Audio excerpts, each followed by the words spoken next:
बिल्कुल। और लेकिन वो हमने फैंटास्टिक टी के तौर पर पिलाई अभिनंदन को।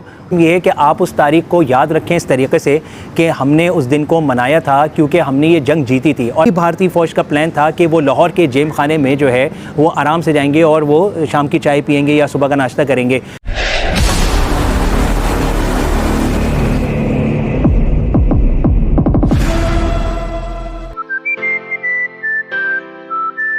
अस्सलाम वालेकुम, मैं हूं शगुफ्ता यास्मीन यानी कि SY और आप देख रहे हैं मेरा YouTube चैनल। आज का प्रोग्राम है खुसूसी क्योंकि 6 सितंबर के हवाले से। और आप सब जानते हैं कि जब भी मैं किसी इस तरह के डे को सेलिब्रेट करती हूँ, पाकिस्तान के लिए सेलिब्रेशन कर रही होती हूँ, तो सैयद बकर मुजीबुल हाशमी मेरे साथ मौजूद होते हैं। तो आज भी मौजूद हैं और इनसे हम जानेंगे 1965 के हवाले से। चलिए जी, पहले तो मिलते हैं और फिर बात करते हैं। अस्सलाम वालेकुम। जी वालेकुम सलाम।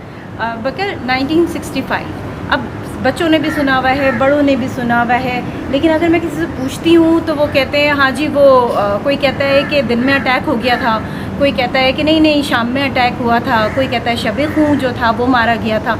असल हिस्ट्री क्या है इसकी? देखें, इसमें तो आपने बहुत अच्छा सवाल किया है और इसमें हमारी ख़ास तौर पे नई नस्ल को ये बात मालूम होनी चाहिए कि जो 1965 की पाक भारत जंग थी, जो 6 सितंबर हम मनाते हैं, इसको यौम दिफ़ा कहते हैं। अच्छा, ये बेसिकली दूसरी पाक भारत जंग थी। पहली पाक भारत जंग जो हुई थी वो 1947-48 में हुई थी जब पाकिस्तान आज़ाद हुआ था और उस वक्त लड़ी गई थी कश्मीर के महाज पर, जिसमें कैप्टन सरवर शहीद भी शहीद हुए थे जिनको पहला निशान हैदर दिया गया। और 1965 की जो दूसरी पाक भारत जंग थी ये ज़्यादा मशहूर हुई, जिसमें लाहौर पर 3 अतराफ़ से बग़ैर बताए भारतीय अफवाज ने हमला किया था और वो ये समझ रहे थे कि हमारी कौम सो रही है। कौम तो सो रही थी लेकिन हमारे फ़ौजी जवान जो थे वो जाग रहे थे और वो सीसा पिलाई हुई दीवार बन गए और उन्होंने भारतीय फ़ौजों को इबरतनाक शिकस्त दी है। 17 रोज़ा ये जंग हमने जीती है और अल्हम्दुलिल्लाह 17 रोज़ा जंग की कामयाबी की वजह से हम जो हैं ये 6 सितंबर को यौम दिफ़ा मनाते हैं। वाह। अच्छा, यहाँ पर एक चीज़ मैं और जानना चाहूँगी कि जो शहीद हुए थे उस वक्त, जो हमारी कहना चाहिए एयरफोर्स के लोग जो शहीद हुए थे, उनमें सबसे आगे नाम किसका आता है? देखें, बच्चा आपने सवाल किया, उसमें जो बड़ा नाम सबसे बड़ा आता है वो कहते हैं पायलट ऑफिसर सरफराज रफ़ीकी का था। स्क्वाड्रन लीडर थे। स्क्वाड्रन लीडर सरफराज रफ़ीकी जो थे उनकी शहादत 6 सितंबर 1965 को हुई थी और ख़ास बात उनकी ये थी कि उन्होंने अपने उस तैयारे से इंडिया का मुकाबला किया था कि जो पाकिस्तान के लिहाज से टेक्नोलॉजी में बहुत पीछे था। और उनको जब उनकी शहादत हुई तो बाद शहादत जो है उनको दूसरा फ़ौजी एज़ाज़ जो है, बड़ा फ़ौजी एज़ाज़ हिलाल जुर्रत और सितारा जुर्रत दोनों से उनको नवाजा गया। तो captain Sarfaraz Rafiqui, squadron leader Sarfaraz Rafiqui जो है ये बड़ा नाम है हमारी पाक भारत की तारीख़ है। इसके अलावा आप जानती हैं कि 1971 में फिर राशिद मिन्हास की शहादत हुई जिनको निशान हैदर अता किया गया।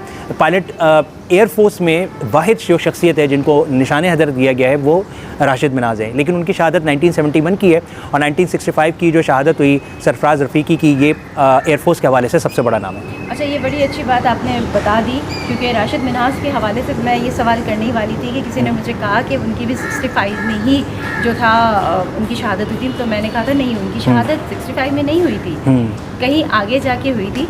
मेरे जहन में ये चीज़ थी, मैंने कहा जिस दिन बकर से गुफ्तगू होगी उस दिन ज़रूर इस चीज़ को मैं वाज़े करूँगी क्योंकि हिस्ट्री जो है वो हम लोग तो पढ़ते ही हैं, हम सब स्कूल में भी पढ़ते हैं, कॉलेज में भी पढ़ते हैं, लेकिन वो फिर हमारी मेमोरी से जो है ना माइनस हो जाती है। और मैं हमेशा एक बात कहती हूँ कि हिस्ट्री को कभी मत भूलें, उसको रिकॉल करते रहना चाहिए। हम बहुत सारे शोज़ करते हैं, लेकिन अगर कुछ लोगों से कहा जाए कि हमें ये यौम दिफ़ा वाले दिन कोई शो करना है तो लोगों का पहला सवाल ये होता है उस दिन क्या कर सकते हैं, मतलब उस दिन क्या, उस सबसे दिन ये कर सकते हैं, डिस्कस कर सकते हैं। बिल्कुल। और उसमें सबसे अहम ये है कि आप उस तारीख़ को याद रखें इस तरीके से कि हमने उस दिन को मनाया था क्योंकि हमने ये जंग जीती थी और ताकि आने वाली नस्लें जो है हमारी, जो ख़ास तौर पे नई नस्ल है या आने वाली नस्लें, वो हमारे इस कारनामे को याद रखें कि जो हमने शानदार फ़तह हासिल की थी भारतीय फ़ौजों के ऊपर।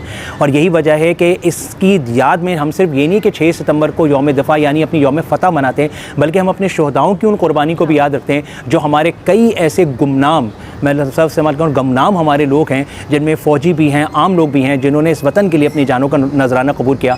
अब चाहे वो सिर्फ 1965 नहीं हो, 1945 से लेके 47 से लेके अब तक के हों, तो वो सब जो है वो लोग इसमें शामिल हैं। बिल्कुल। अच्छा, यहाँ पे एक चीज़ मुझे और बताइएगा क्योंकि जब हम 1965 की बात करते हैं तो ये जो वो कहते हैं कि अचानक से हमला किया गया था, मतलब कोई पहले से पता नहीं था और रेस्ट की पोजीशन में सब थे और अचानक से अलर्ट होके उन्हें मतलब मुसलमानों को या पाकिस्तानियों को, हमारी फ़ौज को अचानक भयानक से जो है वो दिफा करना पड़ा था मुल्क का, ऐसे ही है? बिल्कुल बिल्कुल, आपने सही फरमाया। और इसमें यही था कि जब ये इन्होंने रात की तारीकी में हमला किया है 5 और 6 सितंबर की दरमियानी शब को, तो इनका पर्पज़ ही यही था, मकसद ही यही था कि बग़ैर बताए हमला करो, पाकिस्तानी फ़ौजें सो रही होंगी और हम जो है ये जंग आसानी के साथ जीत लेंगे।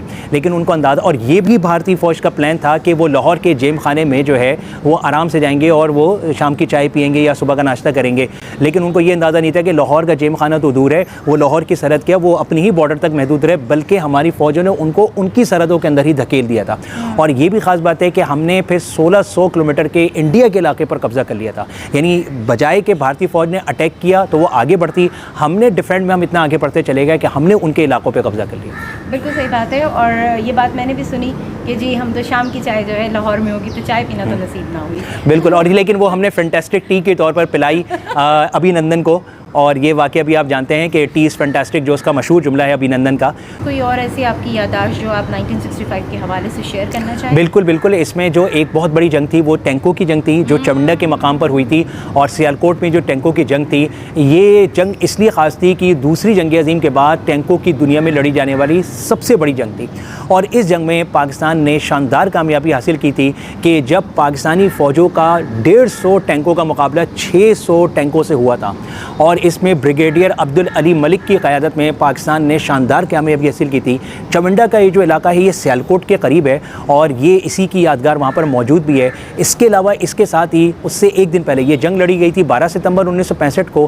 11 सितंबर को चवंडा के महाज पर ही भारतीय फ़ौज को रोकते हुए, यानी उनकी पेशकदमी को रोकते हुए शहादत जिनकी हुई थी, उनके नाम पर कराची का हॉस्पिटल है अब्बासी शहीद हॉस्पिटल, और उनका नाम था मेजर ज़ियाउद्दीन अब्बासी शहीद। तो मेजर ज़ियाउद्दीन अब्बासी ने सबसे पहला कारनामा ये अंजाम दिया था कि उन्होंने भारतीय फ़ौजों की पेशकदमी को 11 सितंबर को ही रोक दिया था, जिसकी वजह से भारत ने पूरी टैंकों के साथ अपनी पूरी क़ुव्वत के साथ 12 सितंबर को ये अटैक किया था, लेकिन वो इस कोशिश में नाकाम हो गए थे। सही। अच्छा, ये 1965 में ही था जो लोग जी बिल्कुल कॉम बांध के टैंक के आगे बिल्कुल बिल्कुल बिल्कुल टैंकों के आगे लेटे और उन्होंने अपने आप को शहीद करके, यानी अपनी जानों का नजराना देके भारत को, यानी भारतीय फ़ौजों को दाखिल होने से रोका था।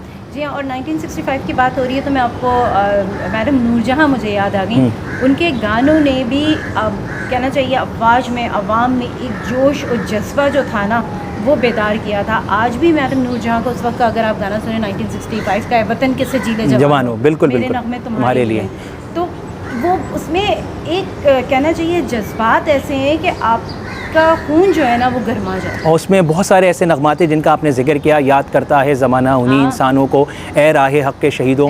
तो इस तरह के बहुत सारे नगमात हैं जिन्होंने कौम को जज्बा दिया, ख़ास तौर पे हमारे फ़ौजी जवान हैं उनको वो जज्बा दिया कि जिसकी वजह से उन्होंने आगे बढ़ के दुश्मन का मुकाबला किया। और इन नगमात ने भी हमारे जो ख़ास तौर पे जंगी तराने थे उन्होंने बहुत अहम किरदार अदा किया। बिल्कुल। यहाँ पर बस मैं कहना चाहूँगी कि देखें उस वक्त भी सबने मिल के जो है वो दुश्मन का मुकाबला किया था। आज भी इसी चीज़ की ज़रूरत है, आने वाले दिनों में भी इसी चीज़ की ज़रूरत होगी कि वो जज्बा, वो वतन से मोहब्बत, ये तमाम चीज़ें हमारे अंदर सोनी नहीं चाहिए, इन तमाम चीज़ों को जगा के रखना चाहिए। और ये जितनी कुर्बानियाँ दी गई हैं उनको ज़रूर याद करना चाहिए आज के दिन।